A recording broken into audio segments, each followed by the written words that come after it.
नमस्कार साथियों, मैं अनिश कुमार शुक्ल एक बार फिर से स्वागत करता हूं आप लोगों का एग्री थिंकर्स के लर्निंग प्लेटफॉर्म पर। दोस्तों, आज की वीडियो क्लास 12th एग्रीकल्चर के स्टूडेंट्स के लिए मोस्ट इंपोर्टेंट होगी।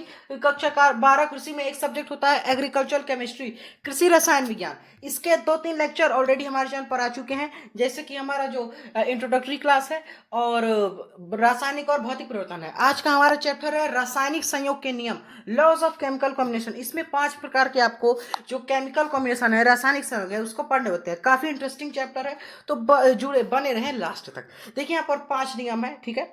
अभी यहाँ पर इंग्लिश में बताऊंगा। देखिए, पहले नाम बताता हूँ, फिर आपको याद करने की ट्रिक बताऊंगा, कि जो मैंने खुद क्लास 12th में था तब मैंने बनाई थी। देखिए, पहला गुणित अनुपात का नियम, इसको डाल्टन ने दिया था। स्थिर अनुपात का नियम, इसको प्राउस्ट ने दिया था। तुल्य अनुपात का नियम, इसको रेक्टर ने दिया था। अविनाशिता या द्रव्यमान संरक्षण नियम, इसको लेवोसिये ने दिया था। और गैसीय आयतन का नियम, इसको गेलुसैक ने दिया था। ठीक है, अब देखिए कैसे याद करेंगे वो ध्यान दीजिए। देखिए यहाँ पर एक दो ट्रिक है, ठीक है। पहला नियम, पांचों नाम याद करने की, और पांचवा उसके वैज्ञानिक याद करने की। पहला आपका जीएसटी, GSTAG, ठीक है। ये आपको क्रम से याद करना है। जी से हो जाएगा आपका गुणित अनुपात का नियम, एस से हो जाएगा स्थिर अनुपात का नियम, टी से तुल्य अनुपात का नियम, ए से अविनाशिता का नियम, और आपका जो है जी से हो जाएगा गैसीय आयतन का नियम, यानी GSTAG। ये आपका हो गया। अब देखिए एक और ट्रिक, DPRLG, DPRLG। डी से हो जाएगा डाल्टन, पी से प्राउस्ट, आर से रेक्टर, एल से लेवोसिये, जी से गेलुसेक। इसमें आपको दोनों नियम याद करने हैं, नहीं तो आपका गलत हो जाएगा, ठीक है। इन दोनों को आसानी से आप दोनों याद कर लेंगे, GSTAG और DPRLG, जिससे आप पांचों का नाम और उनके वैज्ञानिक को लिख सकते हैं। चलिए हम नियम का पूरा, यानी उसको डिस्क्रिप्शन उसका देखते हैं, विवरण। पहला है अविनाशिता या द्रव्यमान का नियम, द्रव्यमान संरक्षण के नियम, law of conservation of mass, ठीक है, लॉ ऑफ मास कंजर्वेशन। देखिए, इस नियम के अनुसार किसी भी द्रव्य को न तो उत्पन्न किया जा सकता है और न ही नष्ट किया जा सकता है, सिर्फ एक रूप से दूसरे रूप में परिवर्तित किया जा सकता है। इसमें आपका जैसे CaCO3 है, यह अभिकारक है, इसको हम गर्म करेंगे तो ये आपका CaO बनेगा, ठीक है, और CO2 बनेगा। ये आपका उत्पाद है, ठीक है। तो इसको हम नष्ट नहीं किया, हमने एक रूप से हमने दूसरे रूप में चेंज करके, जैसे आपका KCl है, ठीक है, पोटेशियम क्लोराइड, इसको AgNO3 के साथ हम इसका यानी सिल्वर नाइट्रेट के साथ हम इसका अभिक्रिया कराएंगे, तो इसमें हमको सिल्वर क्लोराइड मिलेगा और जो है पोटेशियम नाइट्रेट मिलेगा, ठीक है। अब दूसरा देखिए, स्थिर अनुपात या निश्चित अनुपात का नियम, लॉ ऑफ कांस्टेंट और डेफिनिट प्रोपोर्शन।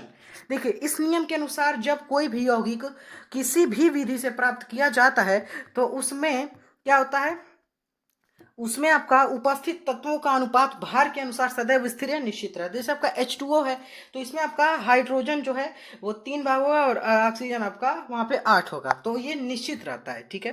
फिर यहाँ पर देखिए तीसरा नियम है गुणित अनुपात का नियम, लॉ ऑफ मल्टीपल प्रोपोर्शन। देखिए, जब दो तत्व परस्पर रासायनिक संयोग करते हैं, तो उनमें से एक तत्व की निश्चित मात्रा दूसरे तत्व की भिन्न भिन्न मात्राओं से सहयोग करती है, जिनमें एक सरल गुणित अनुपात पाया जाता है। इसी को कहते हैं गुणित अनुपात का नियम। देखिए उदाहरण में, कार्बन और ऑक्सीजन जब परस्पर संयोग करते हैं, तो कार्बन की निश्चित मात्रा ऑक्सीजन की विभिन्न मात्राओं के साथ संयोग करती है, जिनमें एक सरल गुणित अनुपात पाया जाता है। जैसे कार्बन की 12 ग्राम है, ऑक्सीजन 16 ग्राम है, तो ये CO बनता है, कार्बन मोनोऑक्साइड। फिर कार्बन 12 ग्राम, वही उसकी मात्रा है, ऑक्सीजन की दूसरी मात्रा, विभिन्न मात्रा 2 ग्राम 32 ग्राम के संयोग करेगा, तभी CO2 बनेगा।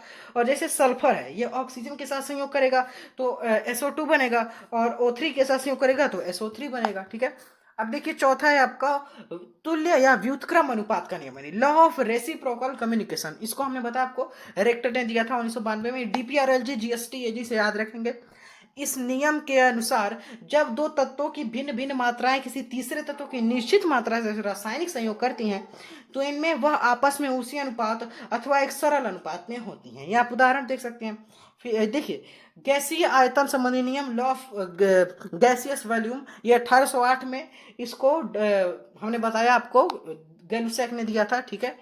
ठीक है, देखिए जब गैसों में रासायनिक, देखिए यह नियम 1808 में प्रतिपादित हुआ। इसके अनुसार जब गैसों में आपका रासायनिक अभिक्रिया होती है, तो उनके आयतनों में परस्पर और बनने वाला उत्पाद भी गैस होता है, तो उनके गैस हो तो उनके आयतनों के साथ एक सरल अनुपात पाया जाएगा। जैसे हाइड्रोजन है, ये ग्राम है और Cl2 है, तो आपका 2HCl बनेगा। ठीक है, यहाँ पे एक एक आयतन है, एक एक आयतन मिलके 2 आयतन बन रहा है, सरल अनुपात 1:1:2 का पाया जा रहा है।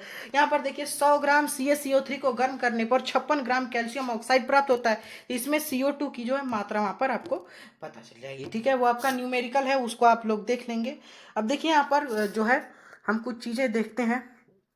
पूरा चैप्टर तो वैसे आपका खत्म हो चुका है, एक बार हम क्विक रिवीजन करते हैं पूरे चैप्टर का। देखिए पूरे चैप्टर की समरी, ये 2 मास्टर स्लाइड हमने ऐड किए हैं जिनमें पूरा चैप्टर समरी आपको मिलेगा। देखिए रासायनिक संयोग के 5 नियम होते हैं, हमने बताया आपको, जैसे आपका गुणित अनुपात का नियम, स्थिर अनुपात का नियम, तुल्य अनुपात का नियम, अविनाशिता का नियम और आपका गैसीय संबंधन का नियम। और इसको क्रमशः वैज्ञानिकों ने दिया था, डाल्टन, प्राउस्ट, रेक्टर और लेवोशिए और गैलुसेक। देखिए पदार्थ की अविनाशिता या द्रव्यमान संरक्षण का नियम, इस नियम के अनुसार किसी भी रासायनिक क्रिया में न तो द्रव्य को यानी आप नष्ट कर सकते हैं और न ही किसी द्रव्य का निर्माण कर सकते हैं, केवल द्रव्य का रूप बदल जाता है। अर्थात क्रिया में भाग लेने वाले पदार्थों का भार क्रिया के फल स्वरूप बनने वाले पदार्थों के भार के बराबर होता है।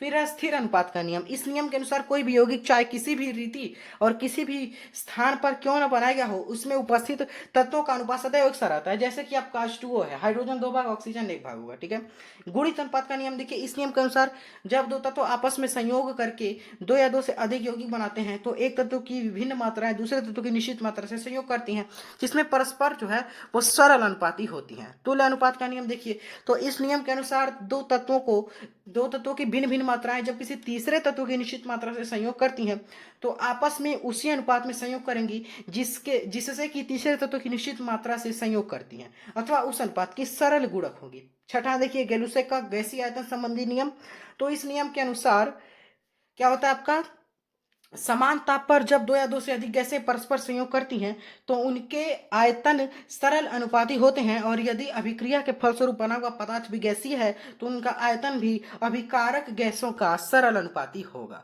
ठीक है, यहाँ पर आपका लेक्चर कंप्लीट होता है। आप PDF चाहते हैं ज्वाइन करेंगे टेलीग्राम चैनल, ये मेरा नोट्स इंटरमीडिएट का PDF आपको चाहिए तो, और ये आपकी टेक्स्ट बुक से ये दोनों पेज लिए गए हैं।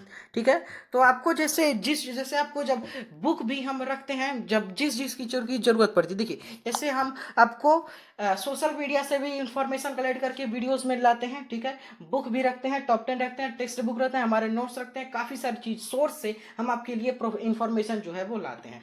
PDF के लिए ज्वाइन करेंगे टेलीग्राम चैनल, लिंक मिल जाएगा डिस्क्रिप्शन सेक्शन में सबसे ऊपर ही, वहाँ से आपको PDF डाउनलोड आज ही कर लेंगे, मैं PDF अपलोड करूँगा, वहाँ से आप अपने नोट्स जो है बना सकते हैं या उसका प्रिंट भी निकलवा सकते हैं। ठीक है, व्हाट्सएप ग्रुप का लिंक मिल जाएगा डिस्क्रिप्शन में, व्हाट्सएप ग्रुप को ज्वाइन करें, वहाँ से अपनी क्वेरीज हमसे पूछ के आप सॉल्व करा सकते हैं।